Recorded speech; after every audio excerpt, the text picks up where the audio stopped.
Hi friends, welcome back to our channel. ఎలా ఉన్నారు అందరూ? బాగున్నారా ఫ్రెండ్స్? ఈరోజు నేను చూపిస్తున్న రెసిపీ పుదీనా పలావ్.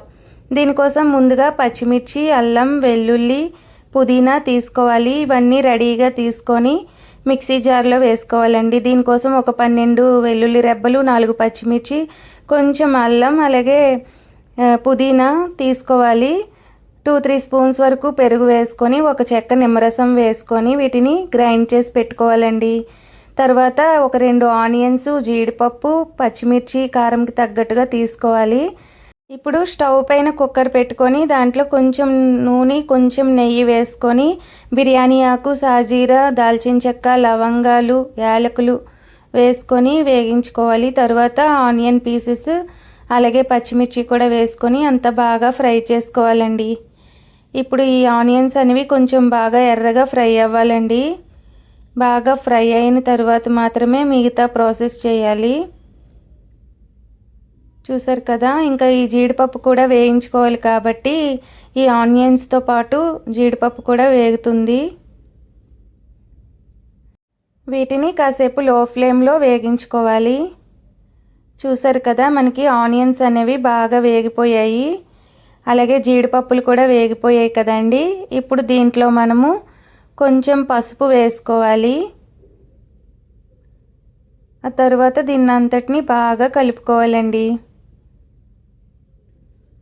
ఇప్పుడు ఇలా కలుపుకున్న తర్వాత మనం ఒక 15 మినిట్స్ నానబెట్టి ఉంచుకున్న బాస్మతి రైస్ అయితే వేసుకోవాలండి. నేనైతే 15 మినిట్స్ నానబెట్టుకున్నాను.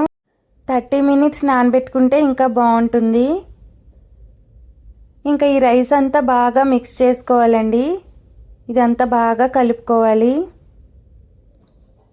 అంతా కలిసిన తర్వాత ఈ రైస్లోని వాటర్ అంతా పోయేటట్టుగా మిక్స్ చేసుకోవాలి.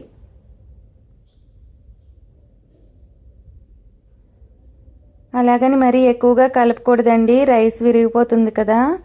కొంచెం జాగ్రత్తగా కలుపుకోవాలి. ఇలా రైస్ అంతా బాగా మిక్స్ చేసుకున్న తర్వాత మనం గ్రైండ్ చేసి పెట్టుకున్న పుదీనా, అల్లం, వెల్లుల్లి పేస్ట్ అంతా ఇందులో వేసేసుకోవాలండి. చూసారు కదా, ఇలా వేసేసుకోవాలి. వీటంతటిని కూడా బాగా కలుపుకొని మిక్స్ చేసుకోవాలి. నేనైతే కరెక్ట్గా ఈ రైస్కి తగ్గట్టుగా వేసానండి. పుదీనా అయితే కరెక్ట్గా సరిపోయింది, పర్ఫెక్ట్గా సరిపోయింది.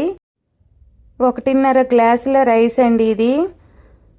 వీటంతటికి పుదీనా నేను తీసుకునేది కరెక్ట్గా సరిపోయింది. చూసారు కదా, ఇదంతా బాగా కలుపుకోవాలి. ఈ పుదీనా అనేది హెల్త్కి చాలా మంచిది కదండి. ఈ రైస్ తినడం వలన మనకి జీర్ణశక్తిని మెరుగుపరుస్తుందండి, ఒత్తిడిని తగ్గిస్తుందండి, అలాగే స్కిన్ కలర్ కూడా ఇంప్రూవ్ అవుతుంది. చూసారు కదా, ఈ రైస్లో వాటర్ అంతా పోయిన తర్వాత దీంట్లో మనం తగినంత వాటర్ వేసుకోవాలండి. ఇప్పుడు నేను గ్లాస్ రైస్కి 1.5 గ్లాసుల వాటర్ చొప్పున వేసుకోవాలి.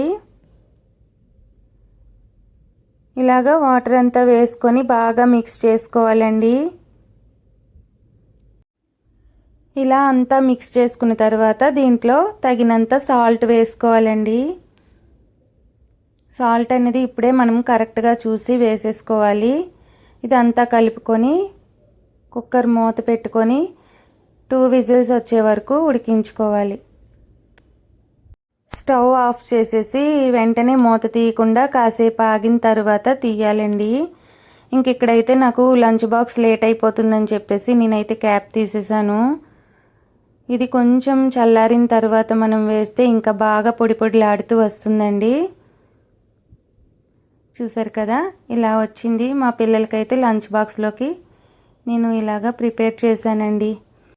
దీంట్లోకి రైతా వేసుకొని తింటే చాలా బాగుంటుందండి. టేస్ట్ అయితే అదిరిపోతుంది.